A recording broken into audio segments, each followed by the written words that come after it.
Você já se inscreveu no canal Espiritismo Cast? Não esqueça de ativar o sininho e todas as notificações. Assim te informaremos quando houver novos vídeos. E ajude a manter este trabalho voluntário, clicando em Seja Membro. Com isso você nos ajuda a produzir mais conteúdo sobre nossa rica doutrina, com a melhor qualidade técnica possível.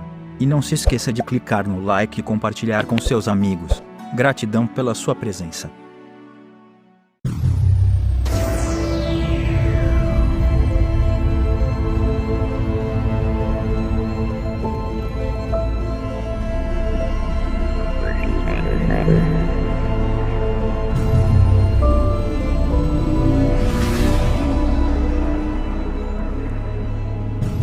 Olá, meu amigo, minha amiga, como é que vocês estão? Sejam bem-vindos a mais um estudo da obra fundamental A Gênese, os Milagres e as Predições segundo o Espiritismo, que desconstrói toda aquela teoria de criação, do criacionismo, não é? Que o mundo foi criado em 6 dias e Deus descansou no 7º e tudo mais. Nós estamos estudando um capítulo sobre exatamente o esboço geológico da Terra. Entendemos o que é geologia, né? O que faz e como é que essa ciência vai identificando os períodos e as provas que existem espalhados nos museus do mundo inteiro dos animais e dos vegetais e tudo que viveu durante diversos períodos. E esses períodos foram classificados. Vamos começar a estudar com o estado primitivo do globo, né? Como é que é isso que aconteceu desde o começo. O achatamento dos polos e outros fatos concludentes são indícios certos de que o estado da Terra, na sua origem, deve ter sido de fluidez ou de flacidez, estado esse oriundo de se achar a matéria ou liquefeita pela ação do fogo, ou diluída pela d'água. Costuma-se dizer, proverbialmente, não há fumaça sem fogo. Rigorosamente verdadeira, esta sentença constitui uma aplicação do princípio, não há efeito sem causa. Pela mesma razão, pode-se dizer, não há fogo sem um foco. Ora, pelos fatos que se passam sob as nossas vistas, não é apenas fumaça que se produz na Terra, mas fogo bastante real, que há de ter um foco, vindo esse fogo do interior do planeta e não do alto. O foco lhe há de estar no interior e, como o fogo é permanente, o foco também o há de ser. O calor, cujo aumento é progressivo à medida que se penetra no interior da Terra e que, a certa profundidade, chega a uma temperatura altíssima, as fontes térmicas, tanto mais quentes, quanto mais profunda lhes está a nascente, os fogos e as massas de matéria fundida e esbraseada que os vulcões vomitam, como por vastos respiradouros ou pelas fendas que alguns tremores de terra abrem, não deixam dúvida sobre a existência de um fogo interior. Então, claro que a geologia, a experiência e a geologia nos mostra que a formação da Terra, ela era líquida no começo, um material líquido. Então Terra é água? Não. Pense na lava. Nós estamos tendo aqui diversos vulcões sendo filmados 24 horas por dia. Você pode colocar no YouTube lava ou vulcão, e vai aparecer um monte de câmera ao vivo com vulcões que estão em atividade. Mais especificamente, nesse momento, nós temos uns 3 ou 4 mais famosos. Tem um na Itália, tem um no Havaí, tem um na Islândia, tem um nas Ilhas Canárias, na ilha de La Palma especificamente, e que expelem lava, né, do interior da Terra. Essa lava está na temperatura de 1.100 graus. 1.100 graus. Então, o interior da Terra, ele é líquido, né? Por investigações e por suposições, né? Se definiu isso, a ciência aceita isso, que o interior é líquido. Na verdade, o interiorzão é metálico, e por isso que nós temos o magnetismo que nos protege das tempestades solares, das emissões que vêm de fora do nosso planeta e que consegue fazer a gravidade e conservar o nosso oxigênio, porque sem a gravidade, o oxigênio, por exemplo, os gases iriam para o espaço, né? E há toda essa camada de magma que os vulcões, vez ou outra, expelem para a recriação do planeta, né? Uma restauração do planeta. Ele destrói e restaura ao mesmo tempo, e que nos faz concluir que a Terra era muito mole, já que os polos são achatados. A Terra não é um redondinho, ele é meio um ovo, né? E se você tirar as águas dos oceanos, então é mais esquisito ainda, vai parecer um ovo todo deformado, né? Então, o que nos faz concluir, por uma visão muito fácil, como é que foi o princípio do planeta Terra. Ou seja, muitos corpos celestes se chocando, pegando fogo, gerando uma energia que até hoje existe no centro da Terra, o calor, não é? Então, como diz assim, não há fogo sem um foco, não há fumaça sem fogo, não há fogo sem um foco. E o foco de toda essa quentura do planeta ainda está ativo no interior dele, porque quando desativar, provavelmente não haverá mais vida na Terra, mas isso depois que o Sol apagar e muito mais para frente. A experiência demonstra que a temperatura se eleva de 1 grau a cada 30 metros de profundidade, de onde se segue que, a uma profundidade de 300 metros, o aumento é de 10 graus a 3.000 metros, de 100 graus. Temperatura da água a ferver. A 30.000 metros, ou seja, 7 ou 8 léguas, de 1.000 graus, a 25 léguas, de mais de 3.300 graus, temperatura a que nenhuma matéria conhecida resiste à fusão. Daí ao centro, ainda há um espaço de mais de 1.400 léguas, ou 2.800 léguas em diâmetro, espaço que seria ocupado por matérias fundidas.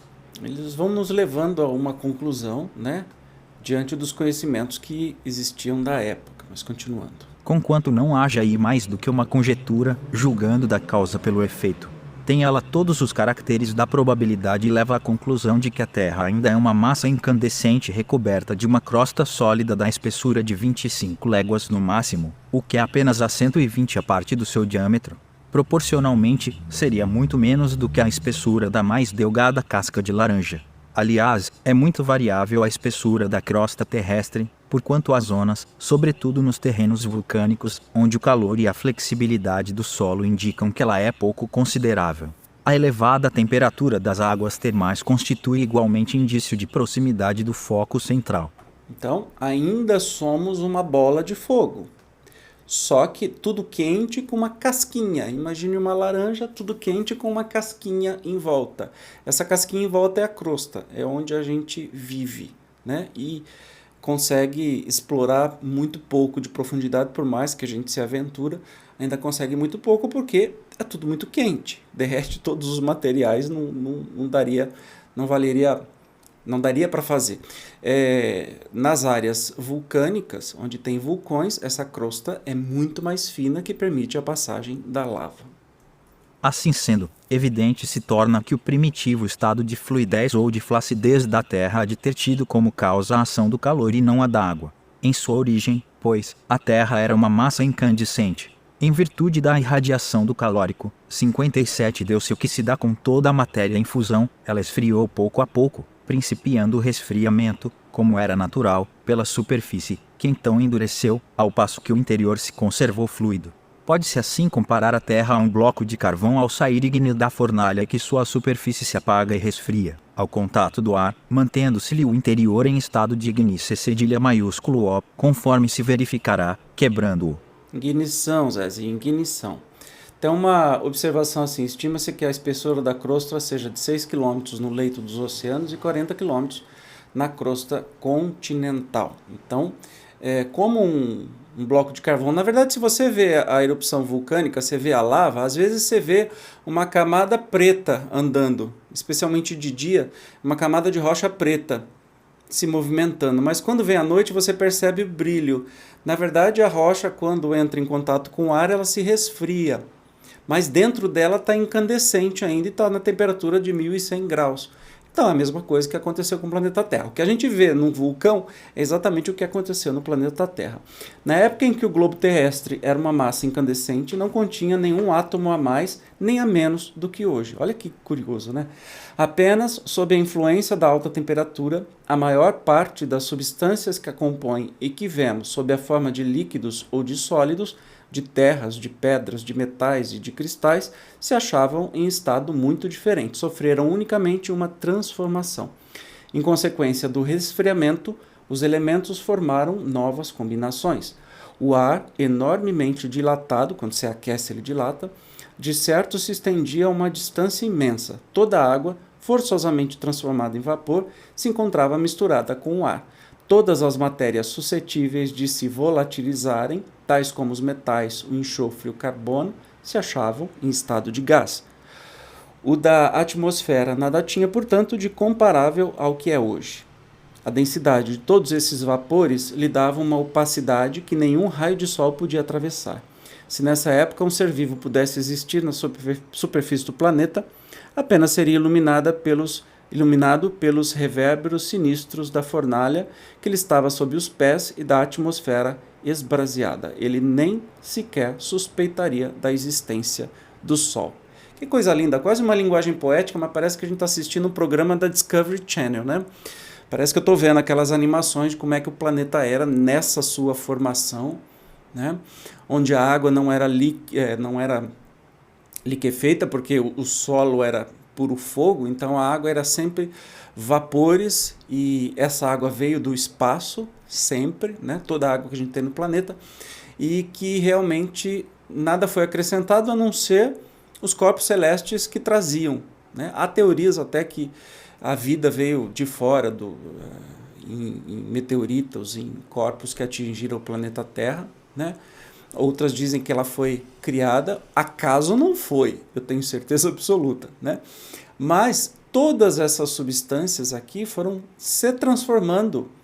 Afinal de contas, quando a gente morre, nosso corpo volta à Terra, vira outro material, nasce uma planta, né? Essa planta é comida por alguém que nasce outro ser vivo ou por algum outro animal, ou tantas, tudo são transformações, né? Nenhum átomo a mais ou a menos tem aqui no planeta Terra, a não ser esses que chegam pelo espaço, né, em meteoritos. Então, tudo que a gente vive aqui é uma eterna transformação do planeta, e isso é maravilhoso. Olha que legal! O Espiritismo também é aula de geologia, de história natural. Muito bom, né?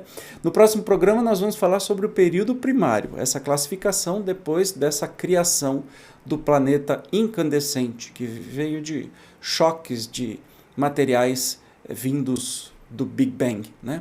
E se a gente pensar que Jesus estava presente desde essa época, hein? Oh, meu Deus, que já era espírito de luz e ele estava conduzindo a formação do planeta. Que coisa mais linda. Acaso não existe. Mas isso é uma outra conversa.